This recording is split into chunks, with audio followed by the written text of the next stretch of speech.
In this video, I'm going to unbox the new Apple TV 4K box, the second generation 2021 version. And I'm also going to go through the setup process to show you some of the better settings to use. And in addition, if I have time, I will also share some of my early findings about this media device. Keep watching.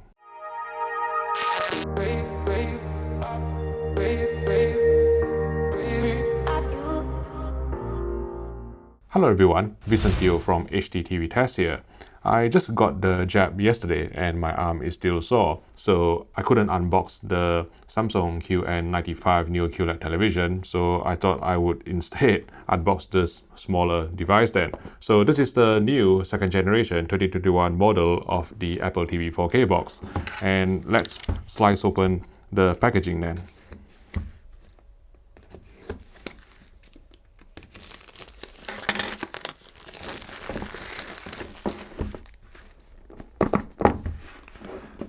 I don't know how other YouTubers manage to take the cover off so smoothly, but you can see here that this is the new Apple TV 4K box, and I don't think that it is particularly different from the old one in terms of the design and also the weight. But I think, one thing that is definitely new is the remote control, and this is the new Siri remote. And if I can take this out very quickly, so you can see here, and it feels extremely good to hold in the hand. It is not as lightweight, it is not as flimsy, and certainly the tactile feedback of the buttons are superb. And I look forward to testing, all the secret gestures that, you can find with this remote control. And then there are various items in here. This is probably the manual, and this is probably the charger for the remote control. And then, is there anything else? And this is the power cable for the Apple TV 4K box itself. And is that everything? Right. There appears to be no HDMI cable in here, which brings me to our sponsor for this video, Zskit, who is well known for their HDMI 2.1 cables, certified ones in fact. Now I have a few here, and these are the new ones. When I reviewed the first HDMI 2.1 cables from them, probably last year, I found them to be excellent in terms of the transmission of the HDMI 2.1 bandwidth, but I think, some of them were thick as a snake, and therefore they are too stiff, and it is extremely difficult to get into places that you want to get into. So from that point of view, they have listened to feedback and they have come up with newer, slimmer, more flexible HDMI 2.1 cables, and the range is called the Zskit Lite cables. And you can see here I have three lengths here, basically the 1.5 meter version, the 1 meter version, and the 0.5 meter version for those of you who don't need compensating for other things in life. And I have scanned the box here with the HDMI certification app, and they are all officially recognized as ultra high speed HDMI cables. And in addition, Zskit has very kindly provided a 10% discount code if you buy from Amazon US, and the code is in the YouTube description link below, but it is 10 HDTV test. So I would appreciate your support, if you need an HDMI cable to go with the Apple TV 4K box. Now let's go through the setup process and see what we get. So I've connected the new Apple TV 4K box to an LG G1 OLED TV.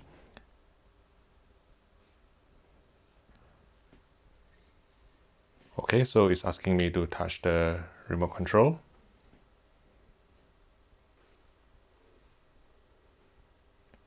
English. United Kingdom. Continue.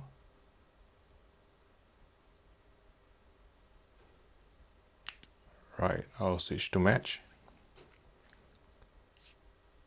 Okay.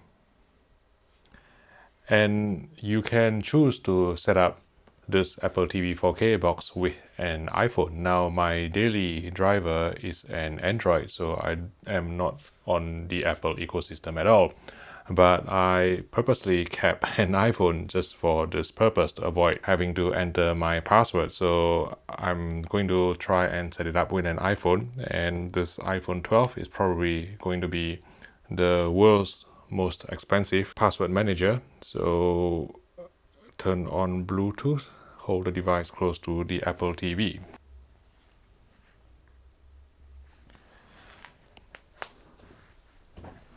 And if I tap on setup on the phone and just type the authentication code, and all the Wi-Fi network passwords and stuff will be transferred over to the Apple TV 4K box. As I said, I just kept an iPhone for this, the world's most expensive password manager. And yeah, I would probably always require a password because, again, I'm not on the Apple ecosystem normally.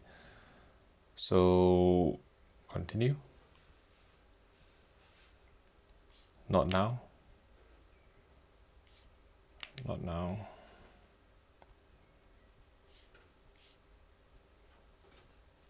Cinema. I don't like to let people know where I am. Not now. Don't send.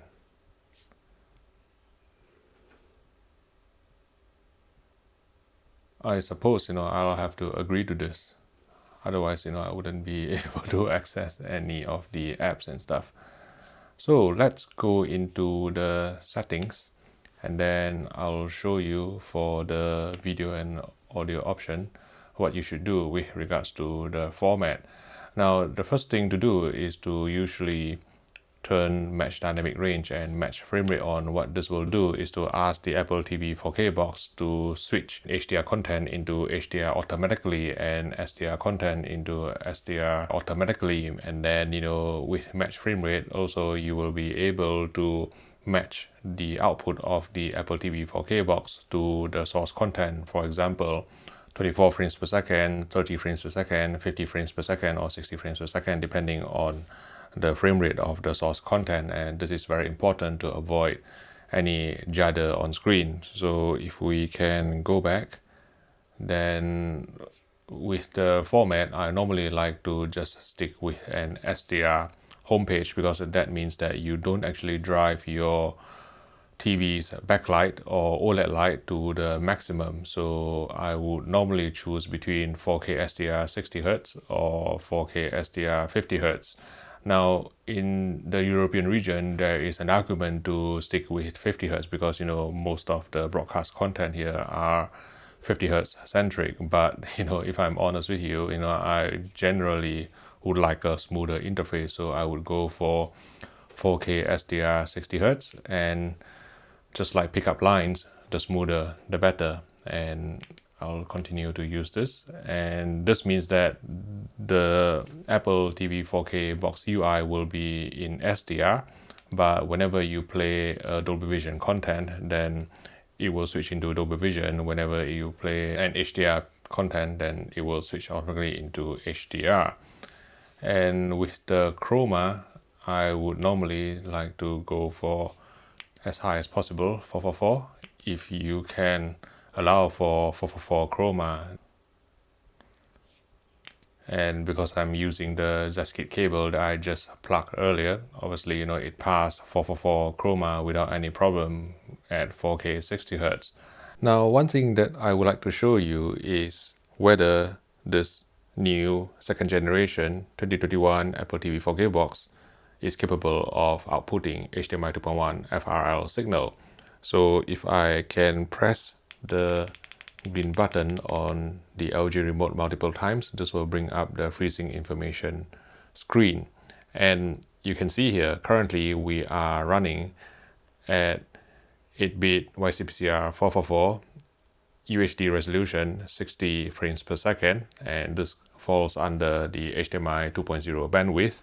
So you can see that it is still using the TMDS signaling method, which is the HDMI 2.0 signaling method.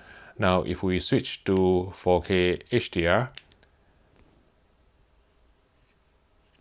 and press OK, you can see that it is still using the TMDS method, which is the HDMI 2.0 signaling method.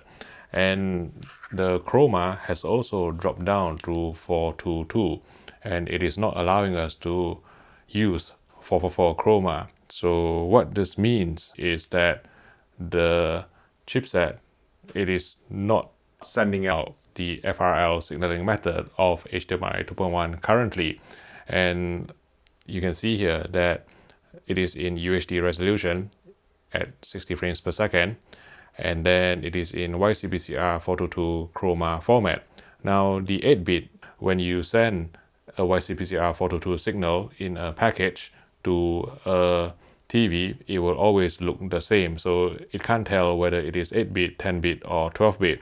And in this case, it is very likely to be 12-bit because a UHD resolution signal at 60 Hz at 12-bit 422 still falls within the HDMI 2.0 bandwidth limit of 18 gigabits per second. But because when YCBCR 422 package is sent, the sync device cannot tell whether it is 8-bit, 10-bit or 12-bit, and I think that LG TVs always will report it conservatively at 8-bit, even though in reality this is likely to be at least 10-bit, but more likely 12-bit because it is in 4K HDR. If you actually do 8-bit, then you will see a lot of polarization and bending. At this moment in time, there is no way for me to check whether this Apple TV 4K box truly has an HDMI 2.1 SoC that is capable of sending out HDMI 2.1 signal in the FRL or fixed rate link format. And if I can go to YouTube and play a 4K 60 frames per second video from YouTube in HDR, you can see that the bandwidth used is still YCBCR 422, and it is still using the HDMI 2.1 signaling method of TMDS. So it is certainly not using the HDMI 2.1 signaling method or FRL even with 4K 60 frames per second from YouTube. Now, this is not to say for certain that the Apple TV 4K box 2nd generation 2021 model definitely doesn't have an HDMI 2.1 chipset or SoC. It may very well have, but until we have a teardown, we will never know, because currently the output is only limited to the HDMI 2.0 signaling method of TMDS. And perhaps maybe when there are more games that require 4K 120 frames per second output, then maybe Apple will unlock the FRL signaling method on the Apple TV 4K box. But for all media consumption currently, you are limited to the HDMI 2.0 bandwidth of 18 gigabits per second using the TMDS signaling method. Next, I also wanted to check out whether the raised black in Dolby Vision seen on previous Apple TV 4K box has been fixed.